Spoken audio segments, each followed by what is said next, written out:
Kia ora koutou. Karakia he timatanga.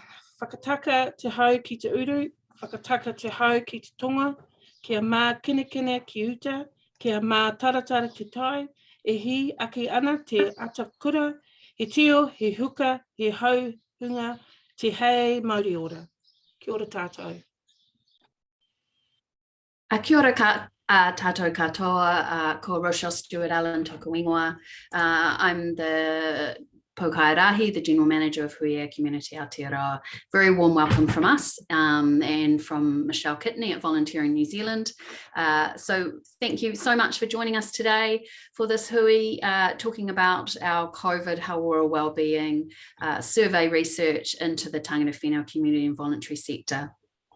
We've got some really exciting information to share with you this morning, and we will keep the time, so we'll be done by 11. Thank you, Annette, for the warm welcome. That's great to have you join us today. Annette's on the board of Hauora, and she'll be talking a little bit about her Aotearoa focus group, which was part of the research that we did later on. So you're welcome to include any questions in the chat, and we will have a question and answer session at the end. But first up, I'm going to introduce you to Solmaz Nazari, and she's going to introduce you to the research and give you a great overview. After that, Michelle and I will talk a little bit about the recommendations and the way forward. Annette will talk about her Aotearoa focus group, and then we'll open up for questions and answers. So over to you, Solmaz. Thank you. Kia ora, everyone, and welcome to Hauora Wellbeing Survey Release. I will present the survey findings to you during the next 15 to 20 minutes. And so just a little bit background about the research. Can we have slides? Yeah, we have a slide? Yeah. Cool. Next slide, please. Yeah. So in 2020, Hauora Community Aotearoa and Voluntary New Zealand partner with the Centre for Social Impact and Philanthropy in New Zealand to survey the impact of COVID-19 on the tangata whenua community and voluntary sector. As the pandemic continued to impact the sector, in 2021, Hauora Community Aotearoa and Voluntary New Zealand were commissioned by the IA to study the well-being of the sector and how it has been affected by the pandemic. Next slide, please. Before presenting the findings, I would like to thank and acknowledge the representative from tangata whenua community and voluntary sector who shared their mahi, and also I would like to thank and acknowledge Mactaggart Research Aotearoa. Their research was contracted out to the Mactaggart Research Aotearoa. And finally, I would like to thank and acknowledge the Department of Internal Affairs for commissioning and funding for this research. This research is focused on tangata whenua community and voluntary sector. The data were collected between June and July 2021 through different approaches, including an online survey, multiple focus groups, key informant interviews, and Pacifica Phono. The research team tried to capture the voices of those communities that are less heard, such as Maori, Pacifica, ethnic, and disability community organizations. As you can see, the figure shows the geographical distribution of the total 606 organizations that participated in the survey. When asked about the ethnic groups their organization mainly work with, the majority of our respondents said they work with the population of 2 or more ethnic groups. We can see that 80% of our respondents work with New Zealand, European, Pakeha, and Iwi, followed by 76.1% of organizations working with Maori. And the finding of this study will be presented in 4 themes: the impacts of well-being, funding, service delivery, and volunteers. I'm going to explain each theme, its impact, and possible solutions to relieve the pressure.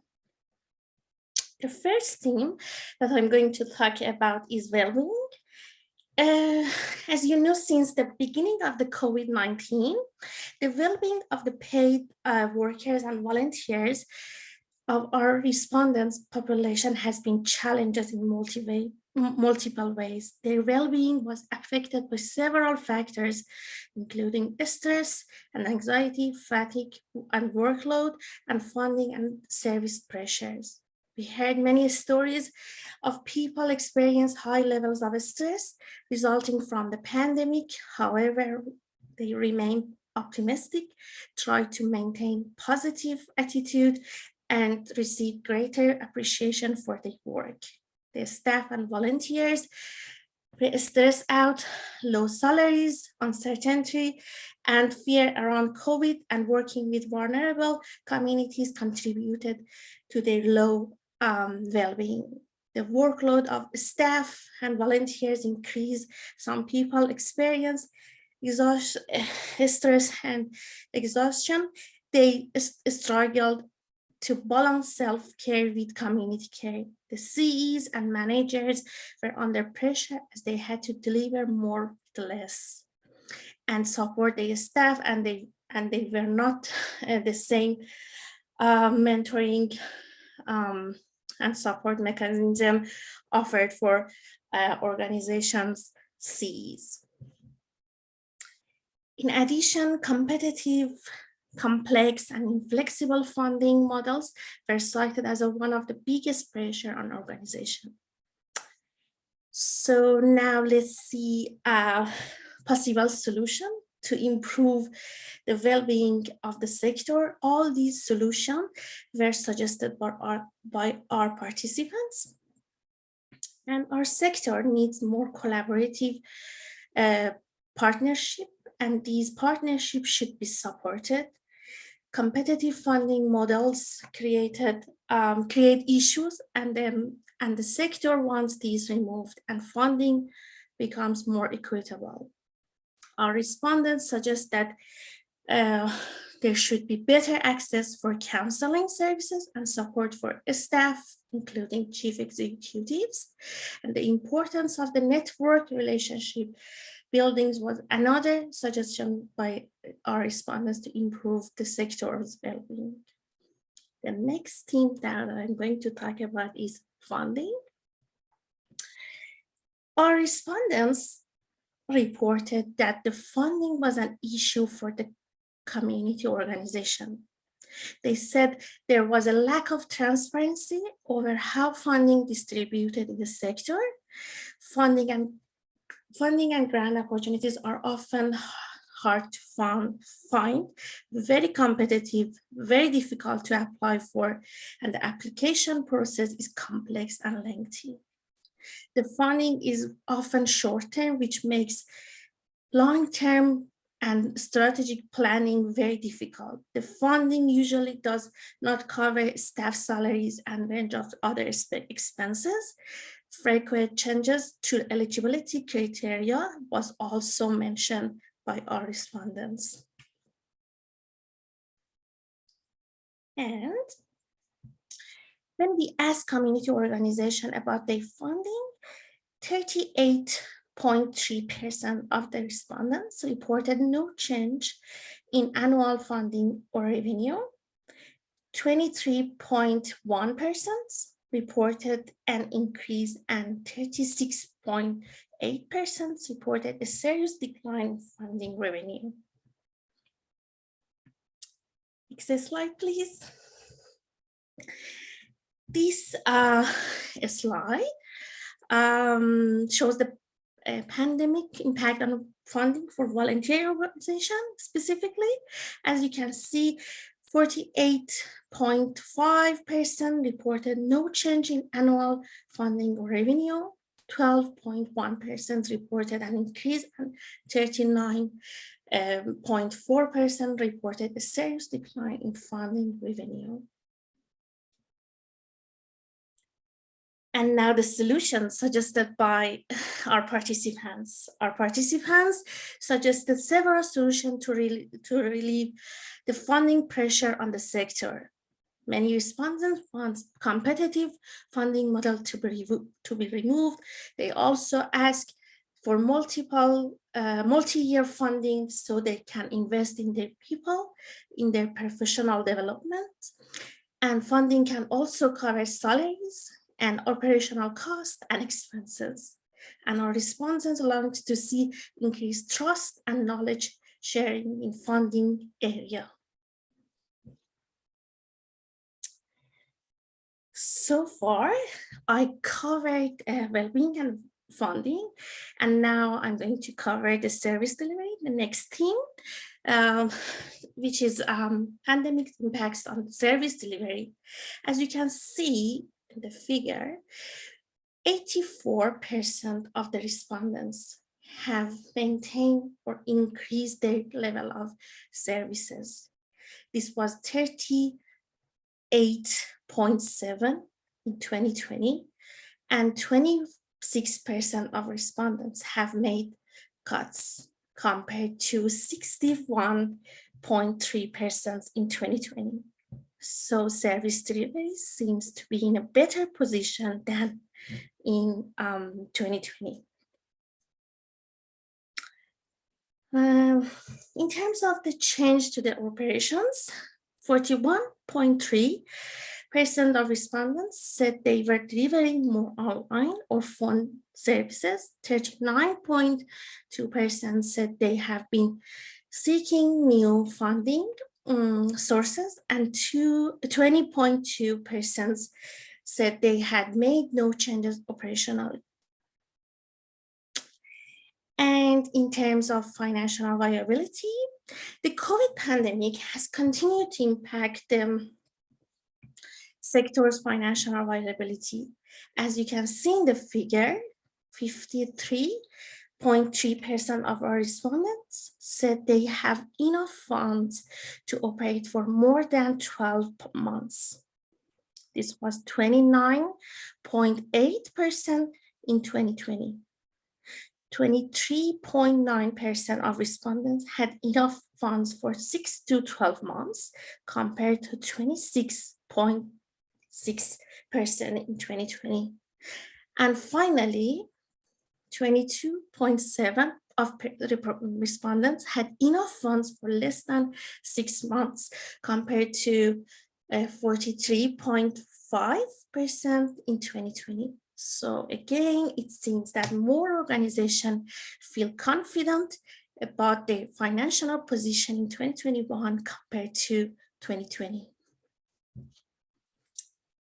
And now, impact on volunteers. The fourth and the last of findings is dedicated to the impacts of pandemic on volunteers. Volunteers remain extremely resilient despite increased workloads and shift online delivery. During COVID, volunteers maintain loyalty to the organization and communities they serve. Some organizations reported they had fewer volunteers, and the older volunteers needed support with the online services. And also some of them reported an increase in the number of younger volunteers, and migrant volunteers with families overseas in high-risk areas reported additional stress. So here is the findings overview that I covered so far. As you can see in the slide shows an overview of the findings.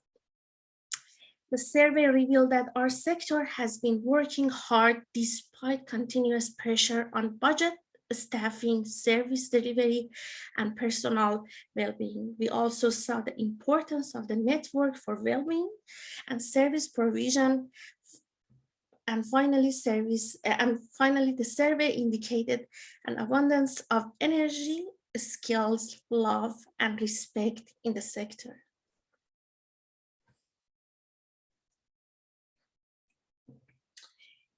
Our survey also revealed the pandemic resulted in positive outcomes for the sector. 51.3% of respondents said they have seen greater appreciation for and recognition of their work. 51% of respondents said pandemic has resulted in greater collaboration in the sector, and 50% of the organization has become more flexible. So as you can see in the quotations in the slides, you can see that we have heard from many participants about how the pandemic has created an opportunity to consider their organization strategic direction, vision, values, and some respondents also talk about opportunity for vulnerable groups to push for required changes. And also, our survey findings also provide some insight into the lessons learned from the pandemic and what the sector thinks about the future. The pandemic has shown some areas for change, strengthening, and improvements in the sector. And next slide, please. 63.7% of respondents thought more collaboration between organizations is required to strengthen the sector. This was 62.9 in the 2020 survey, which is very similar. Furthermore, funding for salaries and operational costs was the second most important change with 62.4%. This was also 60.5% in 2020 survey. And in the last bit of presentation, I will talk about the strategies for strengthening the sector. These strategies have been identified and suggested by our participants. They thought the sector needs to create more opportunities for collaboration between organizations. Systematic inequities should be addressed. Some participants wanted the sector to see the pandemic to reset as an opportunity to create a more country where we take more responsibility for ourselves and others. And many representatives from the sector thought the sector can be strengthened with more diverse leadership. They also want funding processes to be improved and simplified with multiple languages available, and a stronger sector would also require understanding the lived experience of service user and increase availability of counseling services.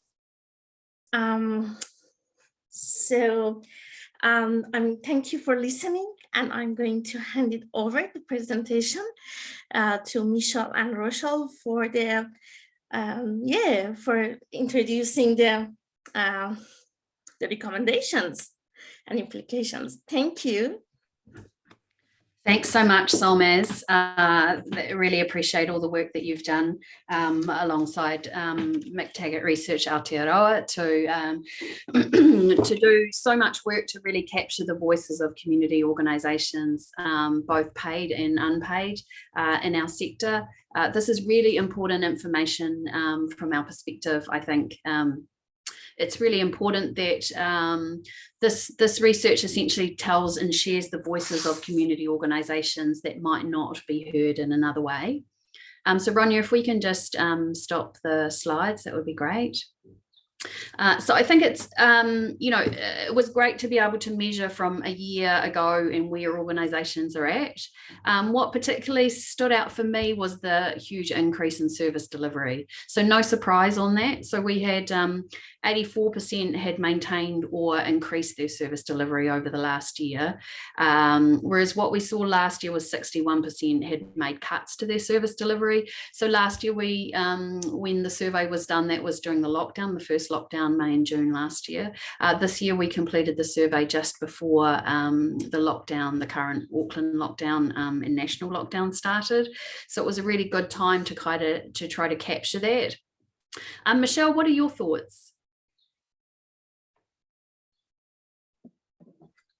Kia ora koutou, katoa, ko Michelle Kitney Tapuinga. I lead Voluntary New Zealand and got lots of thoughts. I've been sort of shaping them around obviously volunteers and volunteering. Volunteering New Zealand is the peak body for volunteers and volunteering. So a kind of surfacing thoughts around that.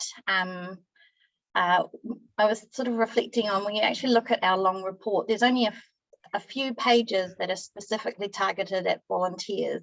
And that's actually because this survey, like last year, is obviously focused on organisations within the tangata whenua community and voluntary sector, and volunteers contributing their time, their energy, their mahi, are tightly woven into the fabric of these organisations. So everything in relation to the findings cuts across volunteers and staff. So I think it's a really awesome to hear the voices and be able to surface these and hopefully reflect them back as best we can. I've got sort of reflections on each of the themes. Rochelle, do you want me to talk about those now, or do you want to talk more generally? I think let's just talk generally. So also to let you know that there's we'll be releasing a summary report and the full report today. So those are available and we'll send you out a link to that, as well as the recording of today and the slides. So there's a lot to absorb. So, we're trying to not overload you with too much information this morning because it will take time to go away and read in a little bit more depth. So we're just really giving you the overview today. Essentially what we're seeing, I think, Michelle, is we're seeing more delivery and still funding pressures, right? Which we know is caused partially by COVID, but we also know that these are long-term systemic issues in the sector. So really what we saw this year is kind of the same as what we saw last year, as we saw some direct impacts by COVID, but by majority just the fragility of the sector and the difficulty in surviving. I noted down that 22% said that they had less than 6 months viability and funding. Now this I think is partly COVID related, but I also think the reality is that this is caused by just that fragility and difficulty in obtaining funding. And there's so many comments, and we try to put as many as we could in the report about the difficulty in finding funding, being able to access it in a language that's useful in a very simplified way. The 3 words that stood out for me, there's a direct quote that says simplify for funding, that it's too complex to hear about, to find, to be able to access, to complete funding applications. This is no news for organisations on the call today. That's the reality for most of us. But I was really encouraged to see that there's been so much more collaboration. There was a lot of talk in there as well about kin and non-kin relationships that essentially the community sector rallied around and did a lot of work themselves. They just reached out to the people that they knew, that they found the solutions to what they were looking for, rather than finding more formalized solutions from government or funders or professional services that were available, that instead they just reached out and they were kind of their own self-sustaining ecosystem. But as we talked, Michelle, there's still a need for resourcing for that, right? So we don't want to say that that works on its own, but I think that for me that was a really positive thing, that essentially community and voluntary and tangata whenua organisations are incredibly self-sustaining, motivated, passionate, and go forward even in these really unusual circumstances. I think that's really important to surface, despite the challenges, both from COVID and systemic ones that underlie what we went into it with, that that we are still amazing and doing awesome stuff. We are a bit less resourced and a bit more tired, and but I think I just wanted to pick up on the greater visibility comments coming from the report. I mean, that is what we have noticed throughout the last kind of 18 months, that there is a greater awareness of the importance, the value, the just the sheer impact of our sector. Now, we already knew that was there, you know, we know that was there, but it's got I think at this point in time, a much greater visibility, sort of upwards to government and out to other sectors and across other sectors. I'm in terms of those sort of conversations around funding and strategic or systemic stuff that might be underlying stuff, it's interesting to note that there's still the key solution moving forward is collaboration, and we've already seen a lot more of that across the sector and stuff coming up from the ground in communities by communities. I think to sustain that going forward and to grow it further, that is where the funding is and as part of the solution. I think that when we talk about service delivery and the need for more lived experience and diversity in leadership, there's a real opportunity to work through both staff and volunteers to kind of bring those things into it. So I've got off on a tangent, but coming back round to collaboration and in relation to resourcing and infrastructure, I think essentially there's an opportunity to better fund the infrastructure that supports that collaboration, so that there are things there to support it. Around the country, we have volunteer centres that are social infrastructure, but there's also been funding, which is, I think, a good example of the kind of thing we're talking about, which is, you know, the provincial growth fund investment into marae around the country. These are bits of social infrastructure that ensure and enable this community-based, kin-based collaboration to actually flourish. I think so.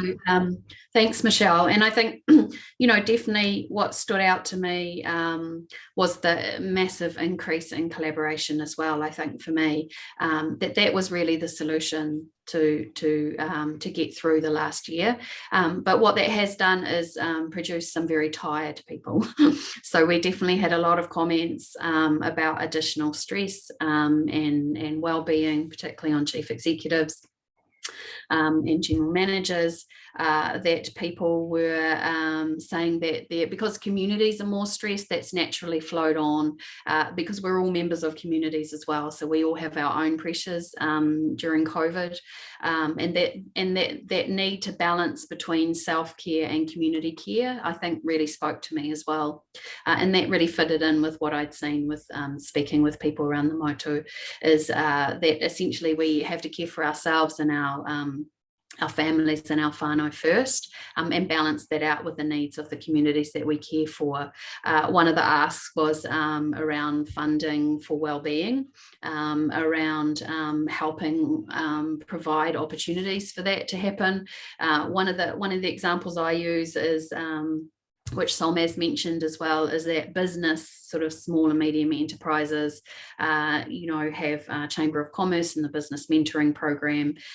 They have business advisors, etc. The chief executives of community organisations and charities and voluntary organisations don't have those kind of resources to help support them in the day-to-day work that we do.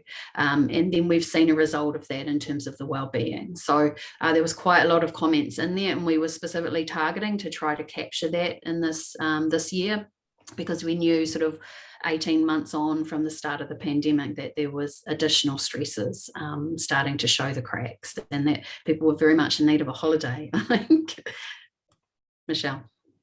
I totally all of that, and I think bringing a volunteer lens to those solutions, I think it's really important to note that volunteers are a massive part of the sector and the survey respondents and the service delivery that's happening. So the stresses in relation to the service delivery apply across your workforce, volunteers and staff. And then my call would be to, when we're looking at the solutions, that these are for staff, so paid and unpaid workers, so that the well-being of our volunteers is also nurtured and grown within that. Yeah, absolutely. With 89% of the 115,000 community organisations in New Zealand being voluntary, essentially you've got people running those organisations, working in those organisations who primarily that's not their core work. So they may have other full-time or part-time work or caring for families, and this is only one part. And so the need for that wellbeing resource is important, as you say, Michelle, across both paid and unpaid staff.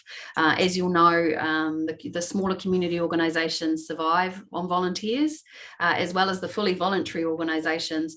The majority of the sort of small to medium organisations have very, very large, and including some of the large charities also survive on a lot of volunteer labour.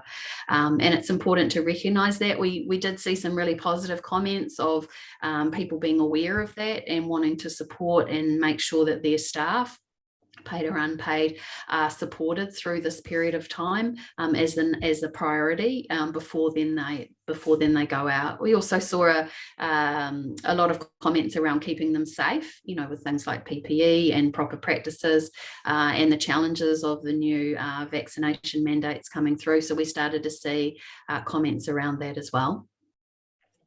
I think it's really important to note also the time which the data for this survey was taken before this lockdown. So a lot of things surfaced in the in responses in the data, and this will be even, I guess, further stretched over the last few months as well. I think it's really important to keep that in mind. And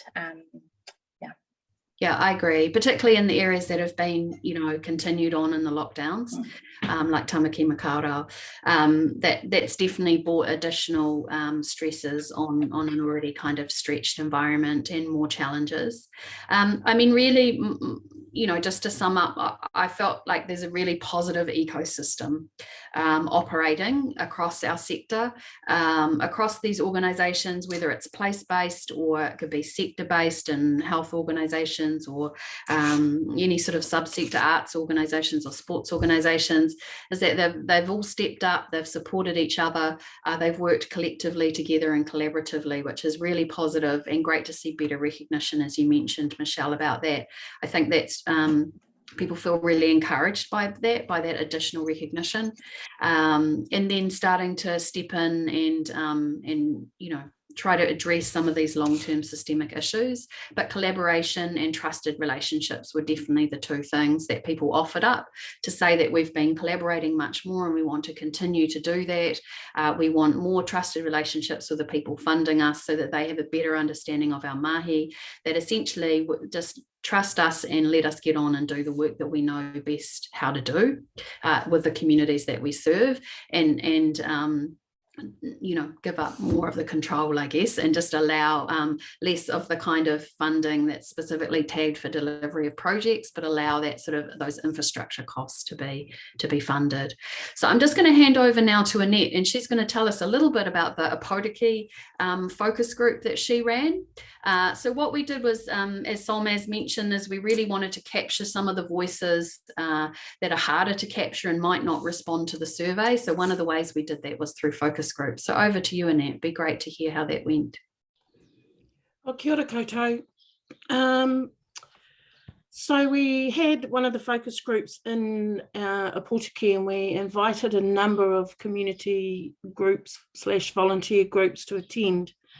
And we had a good turnout. We had a great turnout. A lot of them, believe it or not, for the first time, 50% of them had come across each other and were actually sitting in the same room, which was quite powerful in itself in terms of interaction, engagement, comparing stories, etc.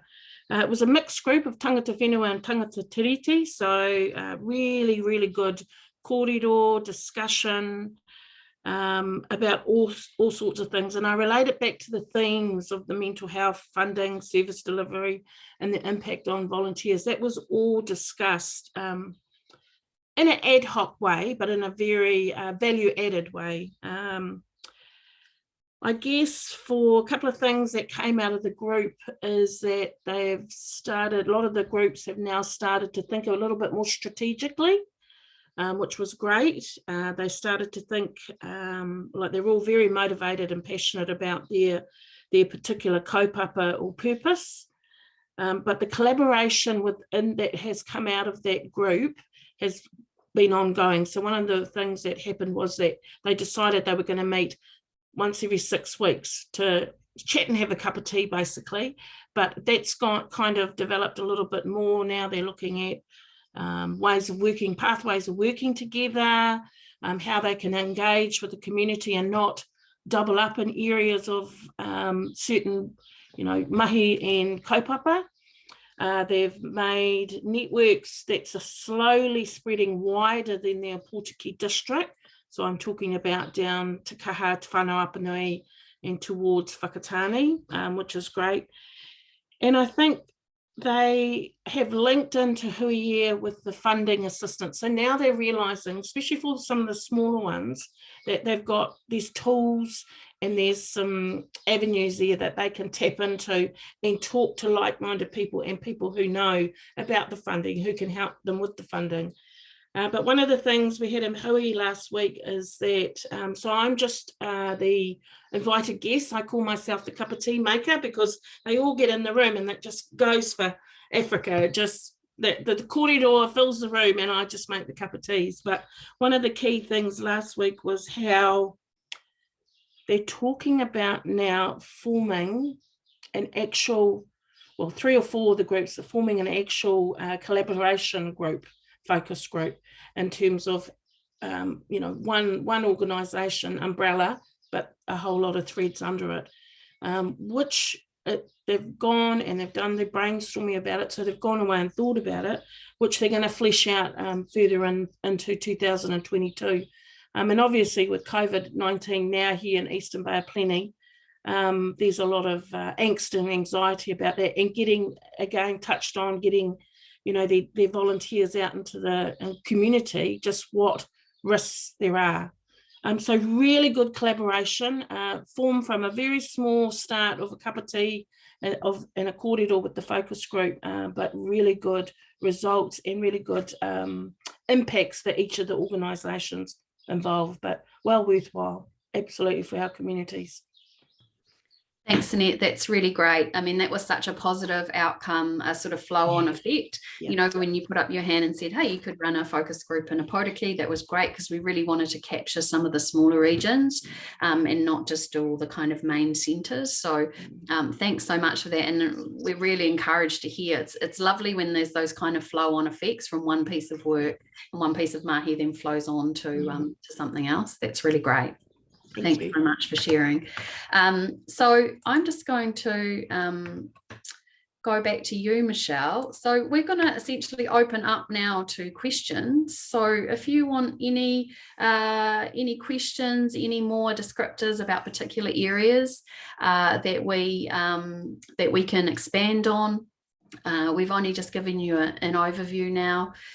We can keep talking because we have looked at this research for a long period of time. So we have continual thoughts about what can happen. We're really keen for it to go further.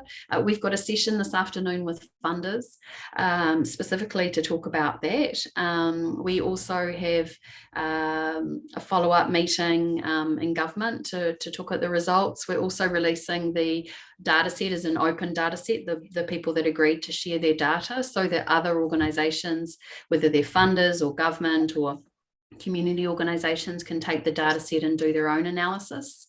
So that all of that information will be sent out to you today. So Solmaz is saying the research gaps that we found was lack of national data collection in the sector, particularly about volunteers and volunteer leaders and managers, and the lack of data about the services provided by the sector and the value of those services. So Tanya, you're saying possible to keep the meeting via Zoom even after the restriction reduced. I'm not quite sure what that means. How the sector was able to or not. So there is some information in there about the wage subsidy. So I think about 30%, if I remember rightly, accessed the wage subsidy. For those of you running organisations, you'll know that it was very difficult to access the wage subsidy because the way the criteria was set. It wasn't like we sell products, so you couldn't necessarily say over this last week or last month that that your funding had gone down. It wasn't quite as easy for a lot of organisations to do that, and I think if there was a broader criteria that you could demonstrate within that period of 3 months lockdown or whatever it is that that you had been unable to access funding, I think that would have made it easier. What we saw last year, the same, was roughly about 30% had accessed it. People were not and what I'd seen had more likely accessed some of the specific COVID funding. So that was government had some more funding that was available in various pockets through like MSD for some of the contract service delivery, DIA. So people had accessed some of that funding. The philanthropic funders had worked with the ones that they funded to free up more funding for them. So we did see indication of that. But ultimately, as you know, applying for funding is a big process in itself. So that takes longer to apply. And when you're frontline delivering, you don't necessarily have time to do that. So I think people have sort of lost the time to spend lots of opportunity doing that. So Tanya, you're talking about online delivery. So we definitely saw an increase in online delivery. So about 40% said that they had transferred their services online. So and most people we saw were doing a hybrid delivery now. So that was saying some's online and has stayed online, but also some has gone back to face-to-face services. So Julie, you're asking, does the report separate the voices of tangata whenua to better understand the unique experiences? Solmaz, would you like to talk to that? Yes, we have. It's very clear that which voice is from the tangata whenua, which voice from the disability community. So it's, you can, when you read through the documents, is easy to understand. From you can read different voices. And other question. So I think Gar's saying last year we found government funders much more flexible and supportive and less directive in the first lockdown. Has this continued? I'm not sure that we directly addressed that in the research. I mean, there are examples where people are saying that funders were more flexible, but I think what some of the worries is that it's kind of dropping back. So I think that's back to that, looking for more sort of trusted relationships. There was a good comment in there about one of the agencies that used to just trust the organisations and say, you know best what's required in your community, so we'll just fund you to do that, rather than put all the sort of criteria around it, and then ask to go back to that. So that's kind of indicative that unfortunately that's not generally where we're at right now. So a question for you, Michelle: what would help volunteering is when volunteer reimbursements for costs would no longer be taxed by IRD. This would allow more volunteers to participate. So Michelle, have you got comments on that? I have. So I think reimbursement for expenses that are accrued in the course of volunteering aren't taxed. I think it's when people give honorarium or a lump sum gifting of money to a volunteer in lieu of something. So I think, yeah, I'm happy to talk about that with, who raised that question? I'm happy to talk about that more offline as well, because I think, yeah, that's often DHB Volunteers Management Team, it says.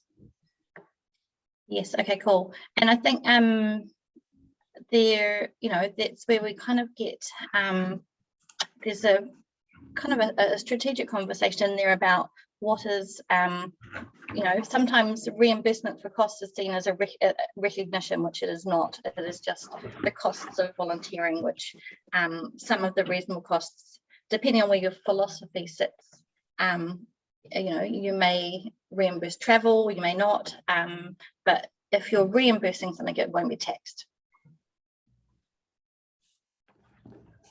Great. What about other thoughts in terms of the volunteer sector and volunteer organisations, Michelle? So I was thinking about this in terms of sustainable workforce, you know, sustainable volunteering into the future, because it is volunteering is integrated often throughout an organisation. It's not just a program on the side. It's often should be at the core of an organisation's, you know, how it does stuff.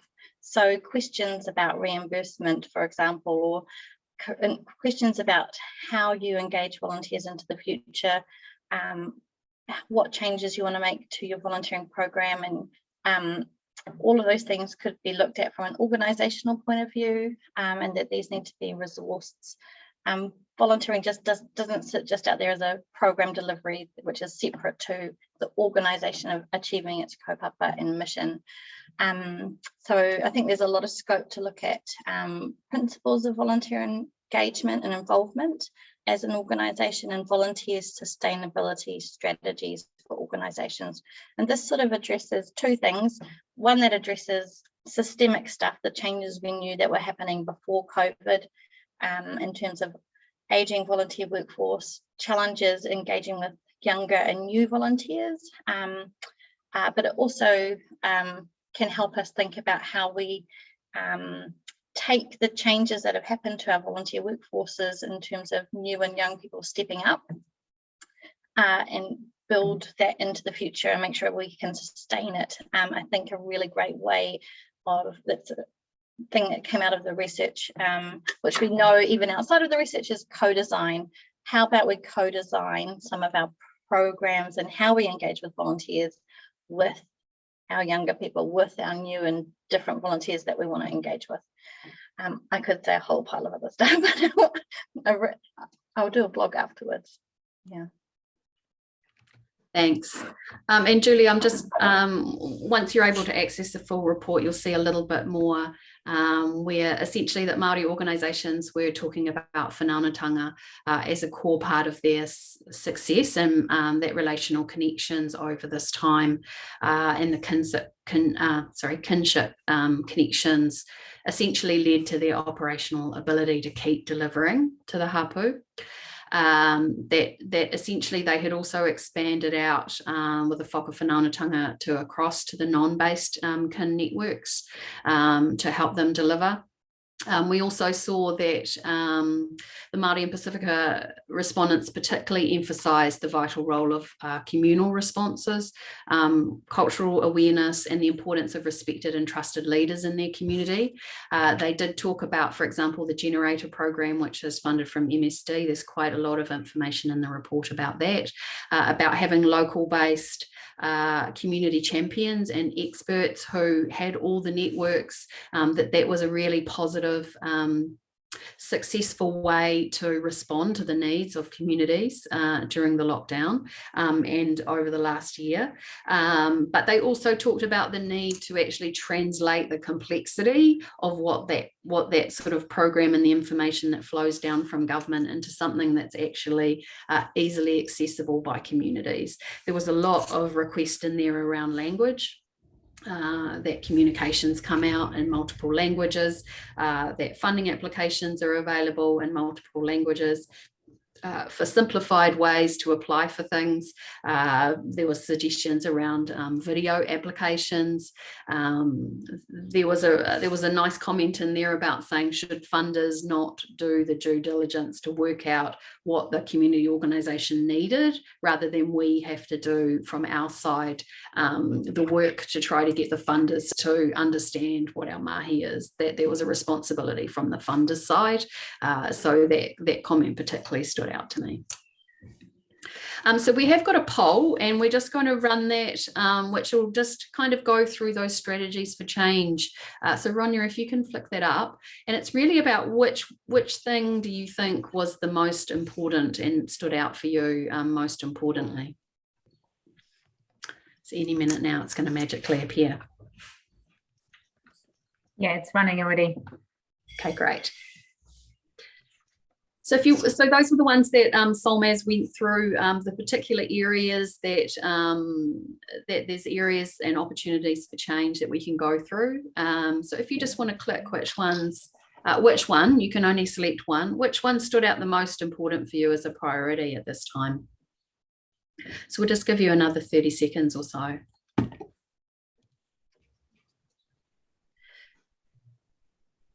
So just a reminder that we'll be sending out today a link to the recording, to the slides, to the full report and the summary report. So you'll be able to read that in a little bit more depth. We've also put out a press release today to reach out to some media to see if we can get some coverage around that. All right, so if we can just shut the poll now, Ronya, and put up the results.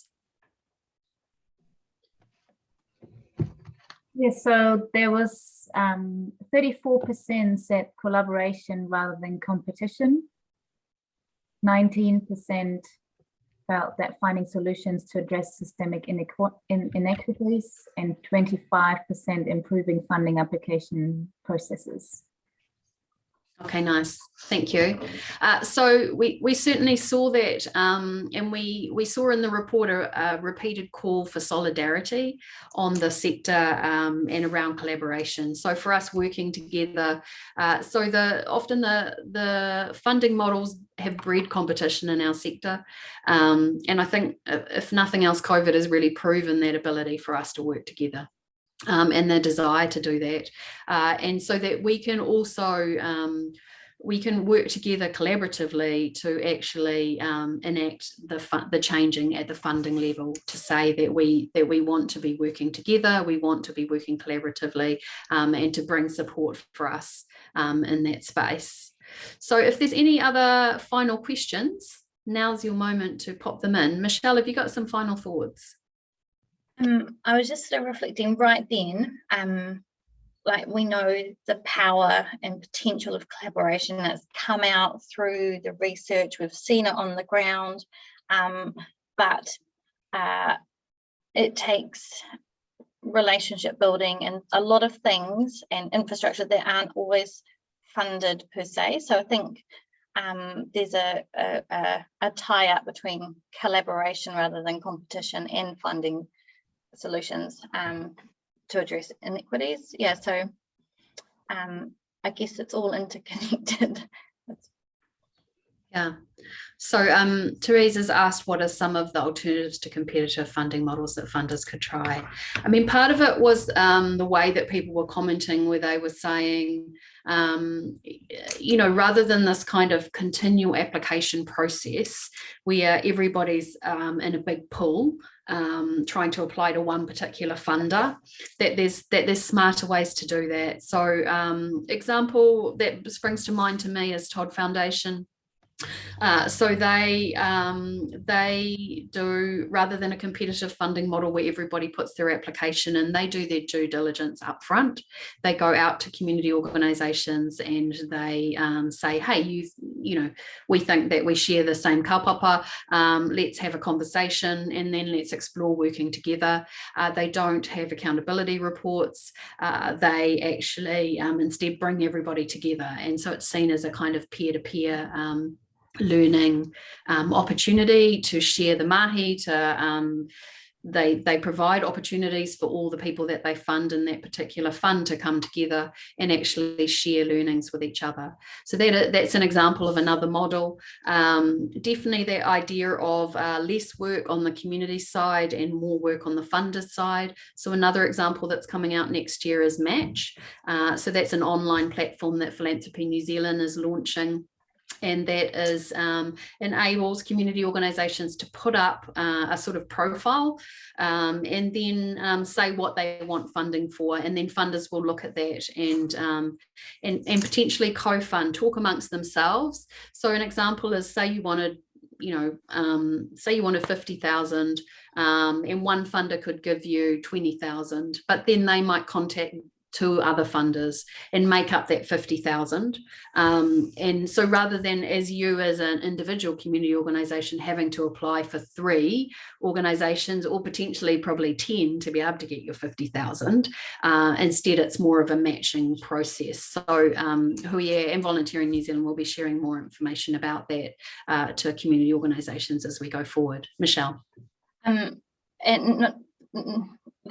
I agree with all of that, and I just wanted to say 2 quick things. One is we know that, as you've sort of illustrated, some funders are shifting and have done some hard grafts as well during and in response to COVID and beyond, and as well as that. I think it's almost we almost need to sort of kind of shift the framing completely away from competition. How do we get away from a competitive model to a collaborative model, and maybe there's something around kaupapa and outcomes focused rather than widgets and numbers and stuff. And I know that's that requires funding more relationship time and building more infrastructure, that sort of stuff. So there's a lot of mahi to do. Absolutely. Ronya, could you just put up the final slide for us?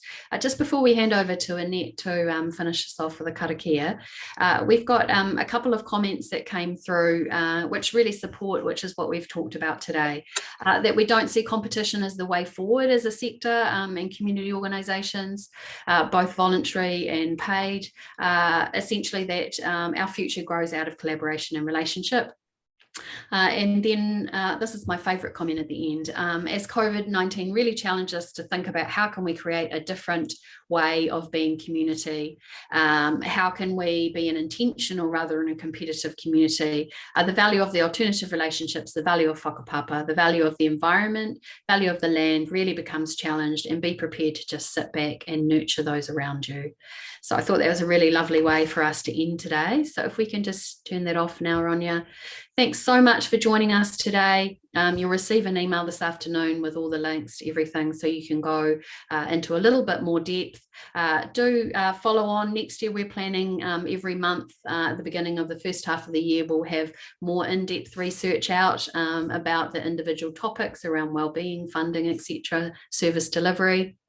And we really appreciate you joining us. We really hope that you'll also share amongst your networks this really valuable information. We're really mindful of being kaitiaki of the data, that essentially it's your data, not ours. And so we will continue to try to get as much of a return on that as possible, and really use it, particularly for Volunteering New Zealand, Hauora, as a way to speak into government and speak into philanthropic funding to try to enact some of these long-term changes. And mostly we appreciate you just really taking the time to feed back into this data and providing your voice. So I'm going to hand you over with thanks over to Annette. Kia ora. Kia ora koutou, karakia whakamutanga. Kia tau, kia tātou katoa, te ata whai o tō tātou ariki e uhu karaiti me te aroha o te atua, me te whiwhinanga tahitanga ko te wairua tapu ake ake. Āmene. Kia ora koutou. Kia ora.